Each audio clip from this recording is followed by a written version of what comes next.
Nima uchun homiladorlarda aynan boshqalarning gaplari ularga baqirgandek tuyuladi? Buning sababini hozir sizlarga aytib beraman. Homiladorlik vaqtida homilador ayolning quloqlari odatdagiga nisbatan kuchliroq ishlay boshlaydi. Ya'ni ularda estrogen va progesteron gormonlari oshishi ichki quloqlarda qon aylanishini yaxshilaydi.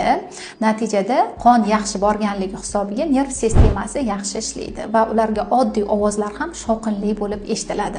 Bu birinchisi.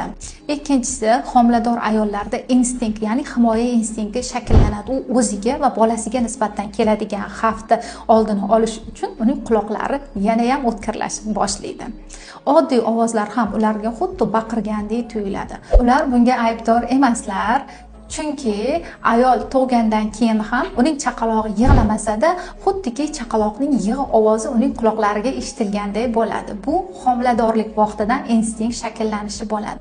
Homilador ayolingiz shikoyat bildirayotgan bo'lsa, oddiy gapingiz ham unga baqirish bo'lib tuyulayotgan bo'lsa, demak bu videoni albatta ayolingizga yuborib qo'ying. Menga obuna bo'lishni esdan chiqarmang.